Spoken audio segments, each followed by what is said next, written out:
Yo, you got the original Lone Wolf coming at you with a brief little video. Now, this is kind of like a comical video.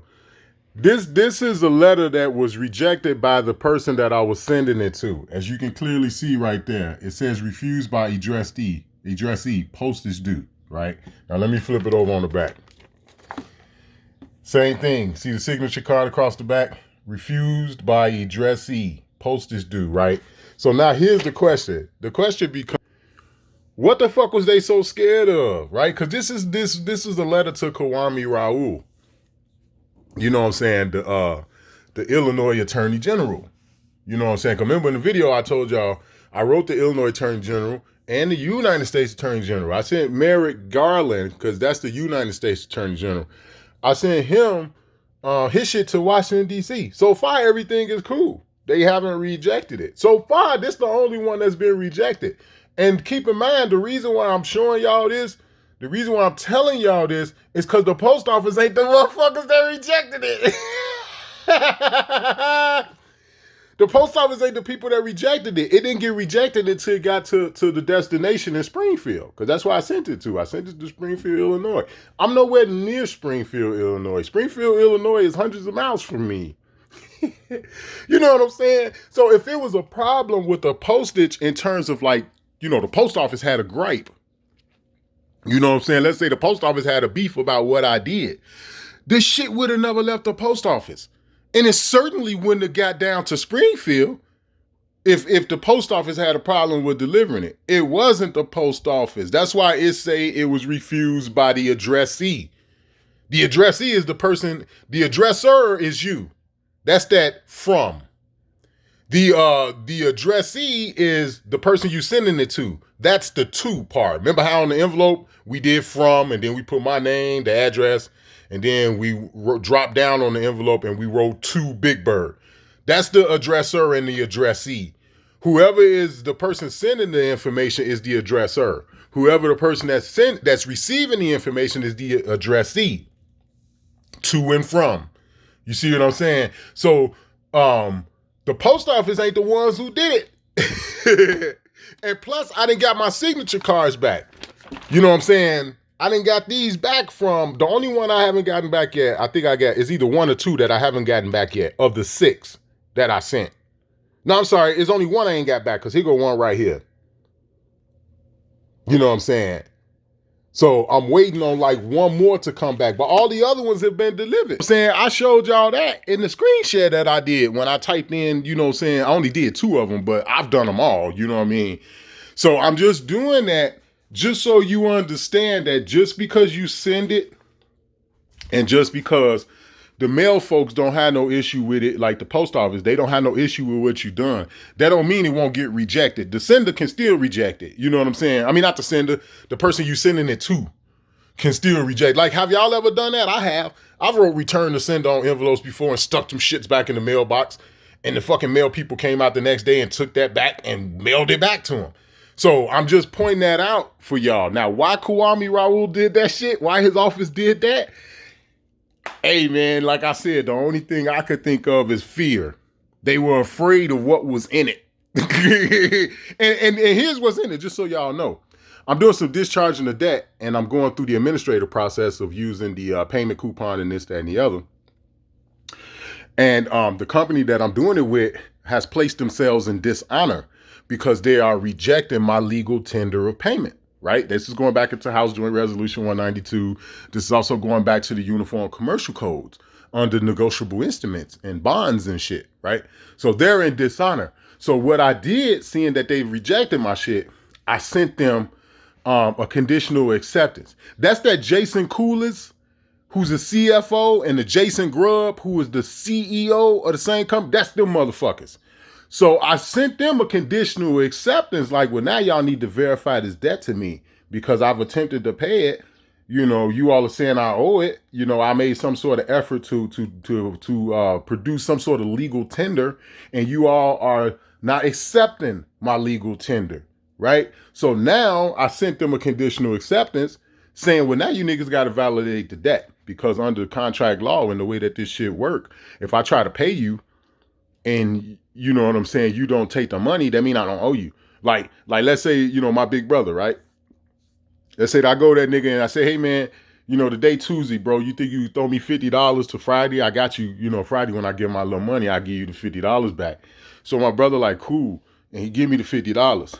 So then Friday come and I go back to him. I say, here, bro, here go your $50. You know what I'm saying? Thank you, man. I appreciate it. And he go, nah, man, don't worry about that shit. Don't eat trip, man. Ain't worry about it. You keep that shit.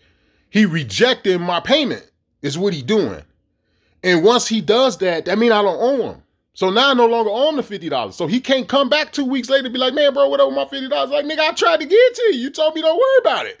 Fuck you mean? I don't owe you nothing. You see what I'm saying? That's how that works. So due to the fact that they rejected my payment coupon, and under Black Law's Dictionary, it clearly tells you that coupons are redeemable, which is the reason for why y'all get y'all $5 off a Tide, or, you know, that $2 off that box of maxi pads y'all buy. That's why. Because the fucking coupon is redeemable for face value, right? So what I did was I made the United States Attorney General, as well as Kwame Raoul, being the Illinois Attorney General, I made them witnesses to me attempting to get rid of this debt with the company that I sent to, you know, with Jason Grubb and Jason Koulis. And that's all that document was that I was sending to Kwame Raoul. It was just to make him a witness. Hey, man, I got this fucking company over here. They alleging that I owe some money, but when I go to try to pay them, they reject it, but then they study saying I owe them fucking money. So here's a copy of the conditional acceptance that I mailed to them. And this is just an official notice of me making you all a witness to me trying to, you know, to do something about the debt. You know, a man should pay his debts. I'm making every effort I can to pay the debt, and they're rejecting me. You know what I'm saying? That's basically, that's all it was. I even told them in the notice I sent them, you all, I don't expect you all to start no investigation. That wasn't the purpose of why I'm sending you this. The purpose of me sending it, it was just to let you know that this is going on. That was it. And that punk ass nigga, man, whoever it was from the office, when the mail came, they saw how I spelled out my name, because I spell my name out like that now. When I sign my name like that now. I'll make sure I always put beneficiary on there and the whole 9 yards, because we are the beneficiaries, all of us, even white folks. This is the part where, you know what I'm saying, some of this shit don't even have nothing to do with indigenous people, but it do. You know what I'm saying? Because even white folks shit is in a Sestakate trust. Like Mexicans and shit that were born here and got social security numbers and all that, they got a Sestakate trust too. It ain't just the Aborigines, it's them niggas too. You know what I'm saying? They doing this shit to everybody. You know what I'm saying? They doing that to everybody. So I thought I'd get on here and let y'all know that just because you send something don't mean that the person you sending it to won't reject it, because that happened to me. And I'm telling y'all that too, so you understand that it ain't the post office. They not the ones who did it. They're not the ones who did that. Kwame Raoul office. I know it probably wasn't him personally, you know what I'm saying? But whoever the motherfucker at his office that's responsible for signing for the mail or processing the mail and when it come in or whatever, whoever job that is, they the ones that did that. So I just want y'all to know in the event that that ever happens to y'all. And again, like I said, I'm gonna flip the camera back around. It's telling you that it was refused by the addressee. Ain't got nothing to do with the post office. It say postage due, but postage ain't due. Look at what that say up top. It tell you it's a federal offense to collect additional postage, 18 U.S.C. 1726. All you gotta do is read it. All you gotta do is Google that and go under Cornell Law and read it. So this is the reason for why I'm saying my guess is they was afraid, because they looked at the outside of the envelope. They saw how my name was spelled. And they saw that I put beneficiary at the end of my name, and that shit probably spooked them. Because I can't come up with nothing else. It's not the post office that did it. They not the ones that did it. Why the fuck are they sending all the way to Springfield? If you screaming about postage, B, you scream about the money in the beginning of the service, not after you damn near completed the service. How the fuck you gonna say I owe money after you done completed the service? This was rejected in Springfield. If the post office was responsible for that, it would have never made it to Springfield. I'm hundreds of miles away from Springfield. You right around the Cuyahoga Mounds when you get down to Springfield, Illinois. You probably about, 10 minutes outside of the Cuyahoga Mounds. From the highest mound, you can see the fucking arch that goes over St. Louis, downtown St. Louis, that arch they got, you could see that arch from the top of the highest Cuyahoga Mound. You're fucking 20 minutes away from St. Louis then. I'm a long way from there.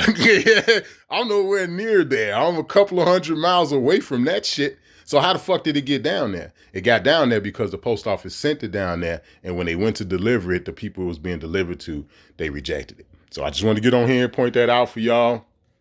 You know what I'm saying? Much love to y'all. Enjoy the rest of y'all day. And the next time y'all need to send something, just do it the way I showed you. All right? Peace.